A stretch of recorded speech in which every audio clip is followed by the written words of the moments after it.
കുഴപ്പമില്ലെങ്കിൽ തന്നെ കൊണ്ട് കുറെ കുഴി ഞാൻ എണ്ണിക്കും. വാടോ. മാഡം, മഞ്ജുവിനെ എന്ത് വിശ്വസിച്ച കൂടെ കൂട്ടുന്നത്? ഒരു തവണ ഗിരി രക്ഷപ്പെട്ടിട്ടും മാഡത്തിന് മതിയായില്ലേ? എന്നെ ജോലി ചെയ്യാൻ അനിത പഠിപ്പിക്കണ്ട.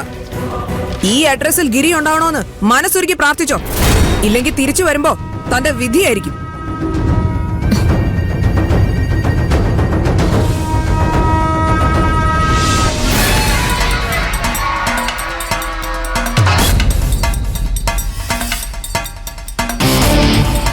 ഗിരിനകത്തുണ്ടെന്ന് തനിക്കിപ്പോഴും ഉറപ്പല്ലേ? 100%.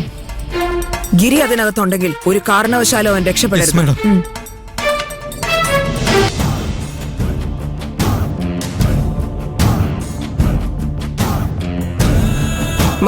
മഞ്ജു ഇവിടെ നിന്നാ മതി.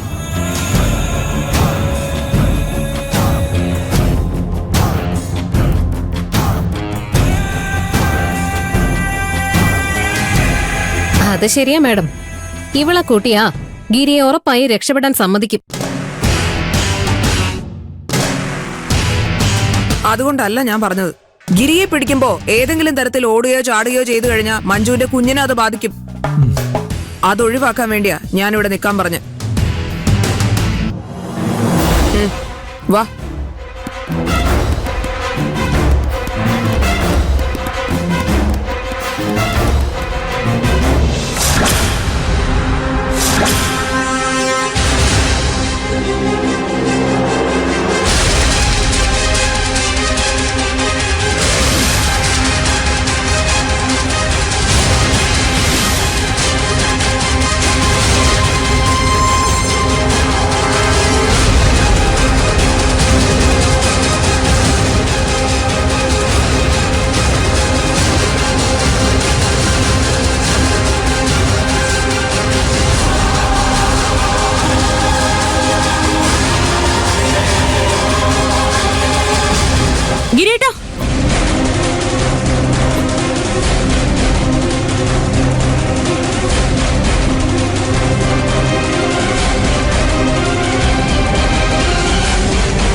ഗിരേട്ടാ ഓടരുത് പ്ലീസ്. ഗിരേൻ ഓടിയാ ഞാനും പുറകെ ഓടും. നിനക്ക് ഡ്യൂട്ടിയെ കുറിച്ച് മാത്രമേ ചിന്തയുള്ളൂ. നമ്മുടെ കുഞ്ഞിനെ കുറിച്ച് ചിന്തിച്ചൂടെ? ഗിരേനും ആ ചിന്തയുണ്ടെങ്കിൽ ഓടരുത്.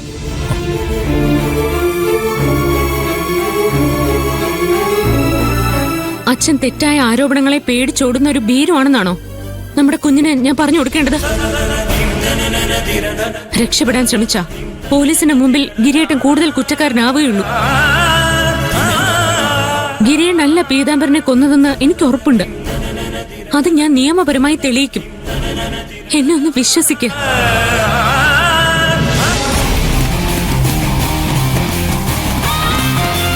തന്റെ ഓവർ കോൺഫിഡൻസ് കണ്ടപ്പോ തന്നെ എനിക്കറിയായിരുന്നു ഇങ്ങനെയൊക്കെ സംഭവിക്കുമെന്ന്.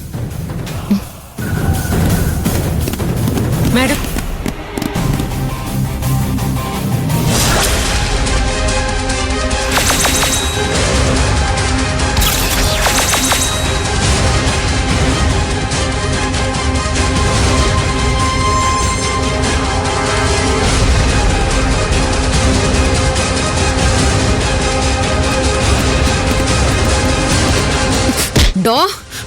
നീ എന്താ പോലീസുകാരെ മണ്ടന്മാരൊക്കെ നോക്കുവാണോ?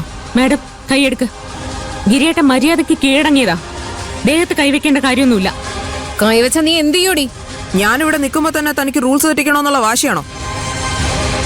താൻ പറഞ്ഞ അഡ്രസ്സിൽ നിന്ന് ഗിരിയെ കിട്ടിയോണ്ട് മാത്രം തനിക്കെതിരെ ഞാൻ നടപടി എടുക്കാത്തത്. അയാൾ ഇവിടെ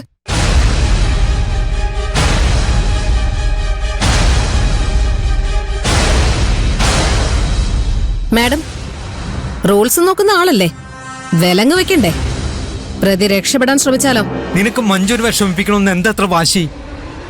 ഇനി അതിന്റെ കുറവ് വേണ്ട, വിലങ്ങ് വെച്ചോളൂ. നീയല്ലേ ഗിരിയെ പിടിച്ചത്, അപ്പൊ നീ തന്നെ വിലങ്ങ് വെച്ചോ.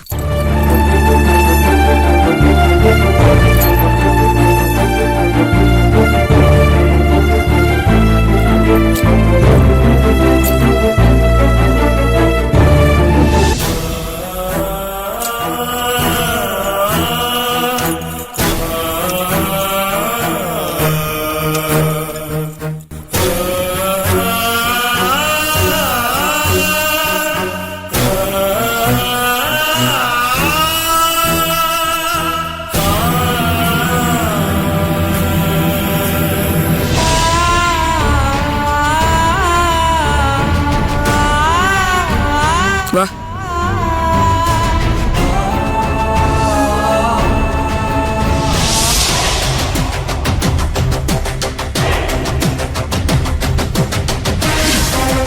എന്തിനാടാ നീ പീതാംബരനെ കൊന്നത്? ഞാൻ ആരെയും കൊന്നിട്ടില്ല മാഡം. പിന്നെ എന്തിനാ താൻ മുങ്ങിയത്? തനിക്ക് ഒളിക്കാനൊന്നുമില്ലെങ്കിൽ ഞങ്ങളെ കണ്ട് തന്റെ ഭാഗം പറഞ്ഞാ പോരെ? അറസ്റ്റ് ചെയ്ത് കഴിഞ്ഞാൽ ചെയ്യാത്ത കുറ്റത്തിന് പോലീസ് എന്നെ കൊടുക്കുമെന്നുള്ള പേടി എനിക്കുണ്ടായിരുന്നു. അച്ഛനെ കസ്റ്റഡി മരണത്തിൽ നഷ്ടപ്പെട്ടൊരു മകൻ അങ്ങനെ ചിന്തിക്കുന്നതിൽ തെറ്റില്ല. ഞങ്ങള് പോലീസുകാരെ പറ്റിച്ച് എത്ര കാലം ഒളിവിൽ കഴിയുമെന്നാ നീ വിചാരിച്ചിരുന്നേ? കുറെ നാൾ മുങ്ങി നടക്കാൻ പറ്റില്ലെന്ന് എനിക്കും അറിയായിരുന്നു മാഡം.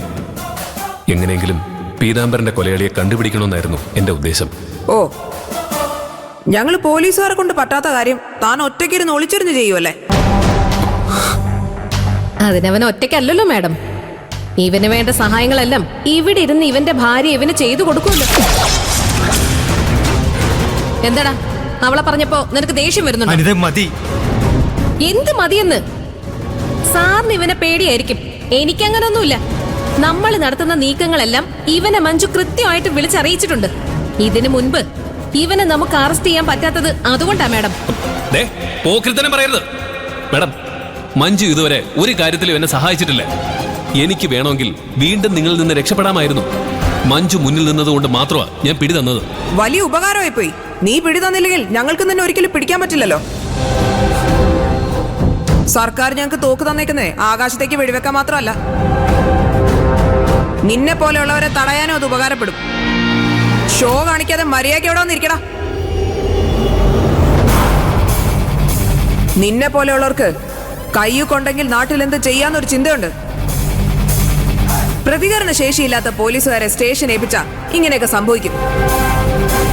തന്റെ വീട്ടിൽ തല്ലിയാൽ പ്രതികരിക്കാത്ത ഒരു പാവം പോലീസുകാരും ഉണ്ടായിരിക്കും എന്ന് കരുതി എല്ലാ പോലീസുകാരെയും ആ ഗണത്തിൽപ്പെടുത്തരുത്. അതൊക്കെ പോട്ടെ. തന്റെ വ്യക്തി ജീവിതത്തെക്കുറിച്ച് സംസാരിക്കാനല്ലല്ലോ നമ്മളിവിടെ ഇരിക്കുന്നത്.